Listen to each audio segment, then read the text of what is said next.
Merci de préférer Bénin Business 24 pour vous informer. Bonjour et bienvenue sur le 12h45.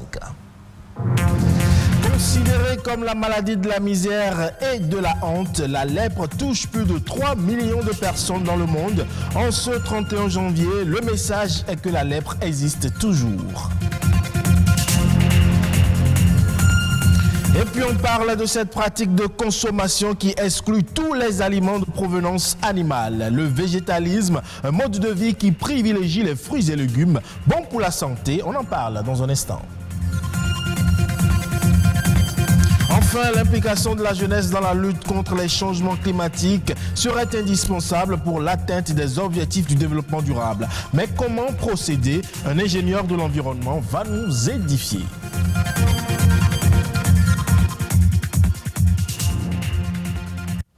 Vous ne le savez peut-être pas, mais toutes les 2 minutes, une personne en est atteinte. Et environ 200 000 nouveaux cas sont dépistés chaque année selon les chiffres de l'Organisation mondiale de la santé. La lèpre, ou encore appelée maladie de la misère, touche souvent les populations isolées, coupées des systèmes de santé. Stigmatisés, les lépreux souffrent non seulement de cette maladie, mais aussi d'abandon, se retrouvant exclus de la société, même une fois guéris. Ce 31 janvier, c'est la journée mondiale des lépreux et Nadège Omolade Sani nous parle de cette maladie.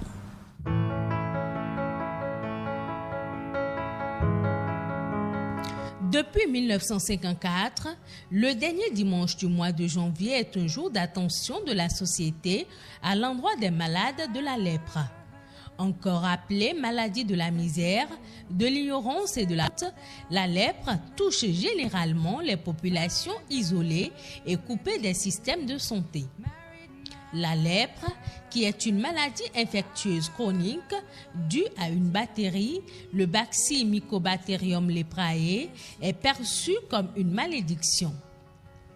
Les recherches scientifiques ont montré que la lèpre est une affection qui touche principalement la peau, les nerfs, les membres et les yeux. Ce bacille mycobactérie, très voisine du bacille tuberculeux, est caractérisé par sa lenteur d'évolution. L'incubation très longue et silencieuse et dure environ 5 ans. C'est une pathologie qui fait ravage dans plus de 150 pays dans le monde. À ce jour, 3 millions de personnes sont atteintes de la maladie ou en soins de réhabilitation et plus de 200 000 cas sont diagnostiqués chaque année, dont 5% chez les enfants de moins de 15 ans selon l'OMS. Au Bénin, ils sont environ 200 souffrants par an. Les malades sont tous pris en charge. Le traitement est payé par l'État. Cette politique de santé publique a été mise en place grâce à l'engagement de la Fondation Raoul Follereau. Sur les 200 cas découverts chaque année au Bénin, 70% sont contagieux, 26% sont dépistés avec des infirmités. La Journée mondiale de la lèpre, c'est une occasion saisie par les associations de protection des lépreux comme la Fondation Raoul Follereau et l'Ordre de Malte pour sensibiliser les autorités sur les conditions de vie des malades. Elle est aussi une grande journée de mobilisation, de sensibilisation et de générosité envers les lépreux.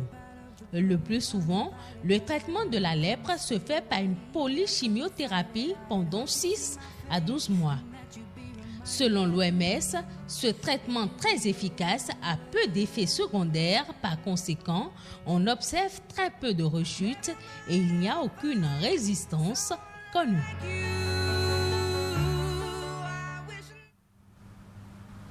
Parlons à présent du végétalisme qui est un régime alimentaire basé essentiellement sur les végétaux, à savoir les fruits et légumes. Un mode d'alimentation qui n'est certes pas nouveau, mais dont de nombreux Béninois sont friands. Quel avantage alors y a-t-il à être végétalien? Eh bien la réponse à travers ce reportage. C'est un mode d'alimentation qui exclut tout ce qui est dérivé d'essence animale.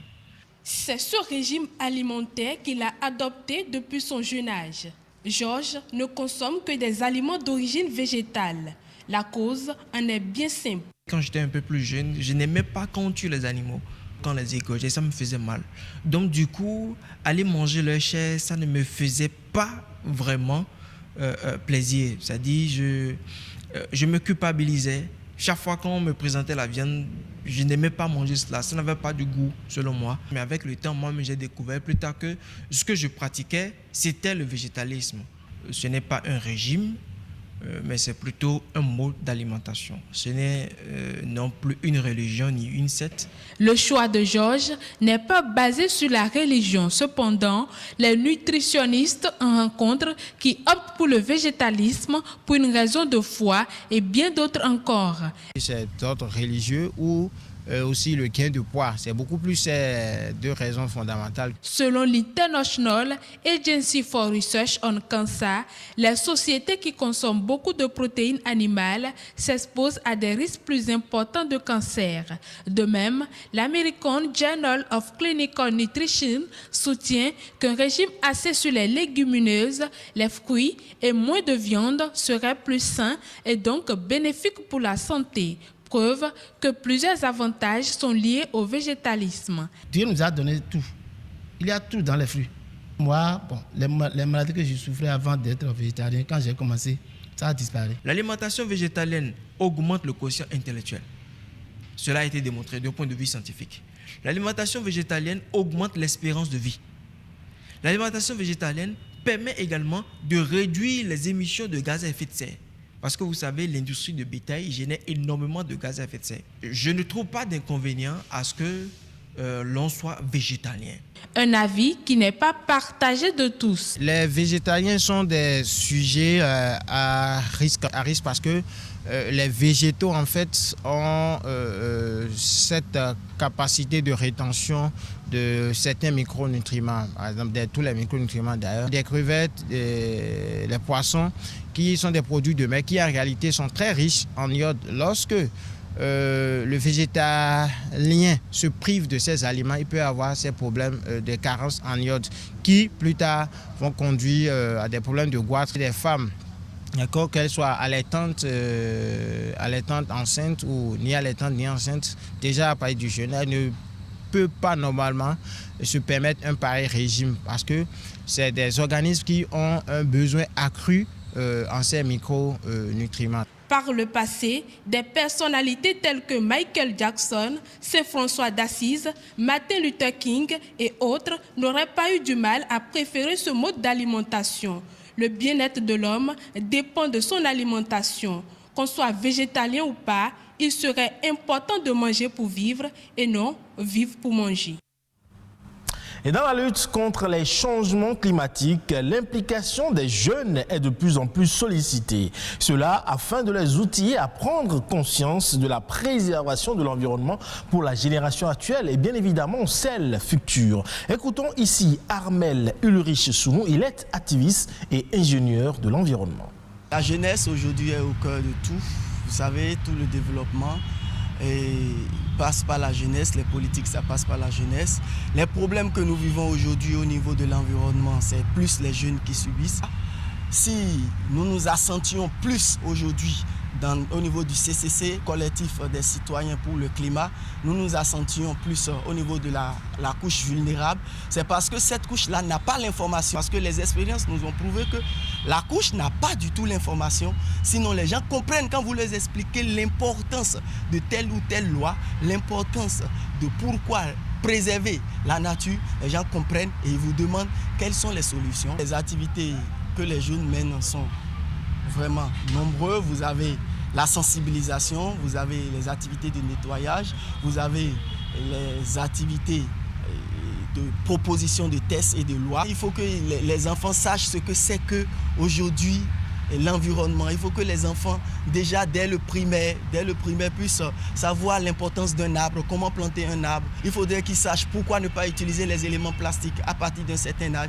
Qu'est-ce qu'il faut faire? Pourquoi le vert? Pourquoi il faut avoir un environnement vert? Il faut qu'on intègre cette thématique-là au niveau des enfants. Parce que l'avenir, c'est l'enfant. Si peut-être nous, on avait été conscientisés par rapport aux conséquences de nos actes, des activités anthropiques sur le développement. Aujourd'hui, peut-être qu'on n'aura pas tous les problèmes que nous avons aujourd'hui au niveau de la jeunesse. S'il y a les moyens et qu'on constate qu'en allant vers la terre, en allant vers l'agriculture et en maîtrisant l'agriculture, puisque nous parlons de changement climatique, ça impacte l'agriculture aussi. Si on maîtrise tous ces aspects et qu'on peut produire avec de bons rendements, je pense que même la jeunesse ira facilement vers l'agriculture.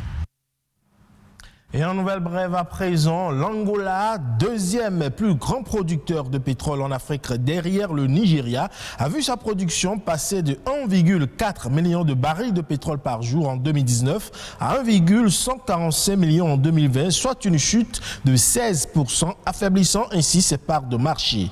Une baisse qui s'explique par le fait que le pays s'est conformé au quota de réduction établi par l'Organisation des pays exportateurs de pétrole en 2020. Les exportations pétrolières du pays vers la Chine ont également pris un coup. Elles ont chuté d'environ 11% au cours des 11 premiers mois de 2020 pour atteindre 38 millions de tonnes. Il faut dire que l'Angola est l'un des plus gros exportateurs de brut en direction de la Chine depuis de nombreuses années. Au Gabon, à présent, dans la ville minière de Moanda, deux populations se côtoient. Celle qui a la chance de travailler pour la filiale gabonaise d'exploitation minière et l'autre qui attend toujours de profiter des retombées économiques de l'exploitation minière. Les détails ici avec nos confrères de France 24. Juchées sur les hauteurs de Moanda dans l'est du Gabon, des villas flambant neuves côtoient cinéma, piscines et salles de sport. Un petit havre de paix où vivent environ 200 cadres de la compagnie minière Comilog. Mais quelques centaines de mètres plus loin, la réalité est tout autre. Ici, sur la route noire de Comilog, nous n'avons pas de courant, nous n'avons pas d'eau, nous n'avons pas de pompe publique. Filiale gabonaise du groupe français Eramet, la Comilog exploite l'immense gisement de manganèse du plateau de Bangombé depuis 1962. Au fil des ans, l'entreprise a transformé le petit village de Moanda en une ville de 60 000 habitants. Mais les inégalités entre ses employés et le reste de la population sont criantes. Comilog a les moyens. Alors, qu'ils mettent les moyens en contribution de manière à ce que tout marche bien pour les populations et pour la ville. Un message que l'entreprise semble récemment avoir entendu. Ces 2 dernières années, la Comilog aurait investi plus de 35 millions d'euros pour développer l'infrastructure, notamment les routes et les écoles. Mais pour les autorités locales, la société gabonaise a encore du retard à rattraper. Ce qui a été fait est bien, mais il reste encore beaucoup à faire. Ça veut dire qu'il y a encore des quartiers qui sont assez sous-intégrés, des routes secondaires qui sont dans un état lamentable, la Comilog le sait. Depuis 2018, le Gabon a connu pas moins d'une dizaine de remaniements ministériels.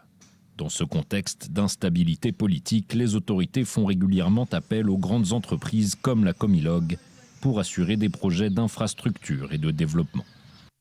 Et c'est donc tout pour ce 12h45 que vous pouvez retrouver sur le site de l'ORTB, www.ortb.bj. Portez-vous bien et à la prochaine.